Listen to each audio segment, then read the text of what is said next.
Hey y'all, so I have been wanting to come on to Instagram and do a little chit chat with you guys about the home. So if you've been watching a lot of my IG stories, because I do most of my ranting and giving information in my IG, because I feel like people who go to my IG story, they want to hear what I have to say. So I love my IG followers, even if you don't comment, even if you don't like it or nothing. If you're drawn to watch my stories, that lets me know that you're interested in what I have to say. But this is going to be uploaded to the feed because, I feel like I have information that people don't even know that they be needing, right? You need this information, especially if you are a woman and if you're tapping into your spirituality. Even if you're still religious, but you have a understanding, or you are tapping in and wanting understanding about the spiritual path. Nevertheless, and however, this is going to be for you. Okay, so y'all come on in. It's not going to last too long. Y'all know Instagram only gives me 15 minutes to give out information unless I do, part 1, part 2, part 3. And I don't know if I'm going to upload that many different videos. I'm going to try to make this as compact as possible. But I've spoken on this many times before in the past. Sometimes I will relink old videos, and anytime I relink a video, y'all, it's because it's something in that video that is going to be conducive to your right nowness. I don't care how old the video is. That's why I always say, above the link, old but timeless relevant message, because it's something in that message that I feel like somebody on my timeline may need at this moment, no matter how old it is. Okay, so I got my Palo Santo here, to kind of help me get this message out. I have my incense burning, my candle. So I'm in my zone, y'all. I'm in my zone. I'm off today. I ain't got to work, no job today. So my job, my mission-based job is what I can focus on. And the mission is to teach you guys how to make sure that your home is prepared, protected. Okay, I can walk into a home. I don't even have to go past the threshold, and I can tell a home that is not protected. I can tell a home that has absolutely zero protectivity in it. Protectivity. Okay. So I just want to talk about a few things. Ladies, I'm talking to y'all because it is the men's responsibility to get out of the house, go make that bread, go get that money on, and to protect y'all physically. But it is the woman's job to protect that home spiritually. And I just know many of you are not doing that because you are afraid. You've been made to be afraid. You've been sold concepts and led into narratives that have made you afraid of the very things that your ancestors, your grandmama, your great-grandmama, your great-great-grandmama, and on used to do to keep their homes protected. Okay, so many of you have already come to me in the past and recently, wanting to know certain things about different things that you can put in your home.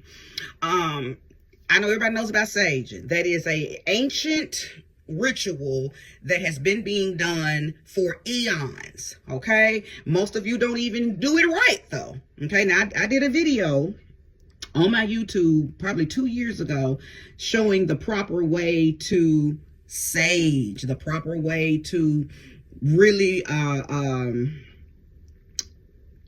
do that ritual. Okay, I don't think I've ever done one talking about how to do the home, so I'm going to go through really quickly. When you are saging your home, it goes beyond you just holding that sage and walking through your house and going upstairs and then setting it down. And I know a lot of y'all do that. I've seen people say, oh, I'm about to sage. I've seen people upload videos of them saging and they just set the sage somewhere and just let it burn. Y'all, everything pertaining to spirituality is a process. Okay? It's a ritual. And there is no quick 2-second, 2-minute, 5-minute thing. It is a process. Okay, that means it's certain things that has to be done before you can even enact that particular ritual. Okay, if your house is dirty, what the hell you doing? How you cleansing? How you saging your home and your house is dirty, right? So you need to clean up first. You need to clean up. The whole house.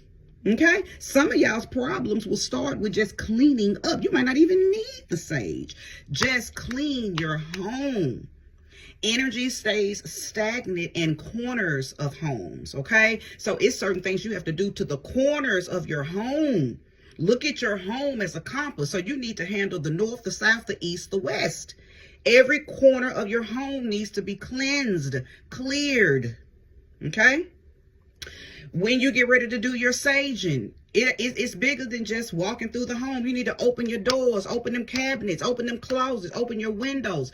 If you're saging, and there are entities and energies and bacteria in your home, and you got every door closed, where is it going? It ain't doing nothing but running from room to room, and you can't even see it. It's just running from you. You have to open your doors. You need to open those cabinets. You need to open those closets. And you got to hit all of that. Okay? Now, you can't just walk around with the sage. It's things that you need to be saying. It's a power that needs to be coming from your voice. Hence, there's power in the tongue. So there are things that you need to be chanting. Things that you need to be demanding and commanding to tell those spirits that they need to leave, to tell that the bacteria that it has to go. Okay? So it's just certain things that y'all need to know the process of. Stop just doing what you think is right because you done seen it on TikTok or you done seen it on Instagram. Invest in getting knowledge about what you're doing and why you're doing it. Okay? And the correct process of doing it. I've seen people set the sage, they'll go through their home and sage it and set the sage just somewhere in the house. No, you set that sage outside. You set that sage on your back porch if you have one. Now, I know not everybody has a back porch, not everybody has a patio, but you got to get it out of the house. You don't leave it in the house. You set it out. So anyway, of course, I always open my, books and tell people if you need a session, book it. Book a session so I can tell you directly how to do these things. Okay, so that's all on that. Sage is good. Oh, let me mention one more thing. Many of you go through your house in sage. Understand this. Sage is just like a douche. It cleans out all bacteria. Okay, good and bad. So you have to go back through your home after you've saged your home, and then you go back through with clapping, singing, making a joyful noise, snapping. Okay, playing an instrument, a drum, a banjo, whatever you got. You have to reset your home with a joyful, positive energy, whether it be your voice, again, clapping, an instrument. Yes, you can go through with your frankincense, you can go through with your myrrh, you can go through with cinnamon, but you have to reset it.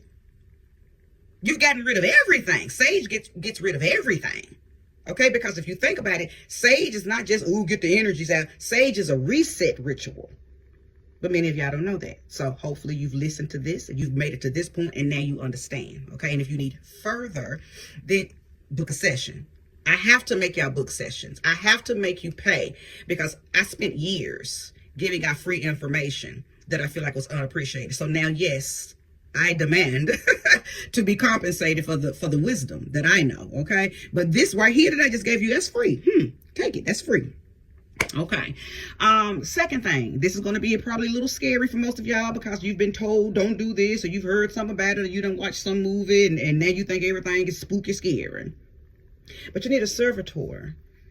You need to have something setting at the door of your home and you have activated and charged that thing to protect the front door of your home. Why do you think mansions and certain homes in certain types of neighborhoods have those big lions or those big gorgals or those, big whatever statues out in front of their home? You think that's just for decor? You think that's just for decor? No. See, some people been knowing. Some people understand. Okay. So that's another way that you can protect your home.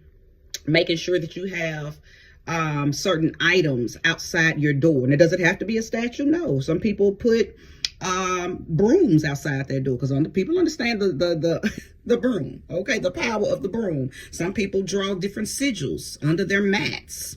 Okay, some people sit certain items that they have enchanted outside of the door, outside of your home. Okay, so it's just things that you can do that can protect the energy before it even comes into your home.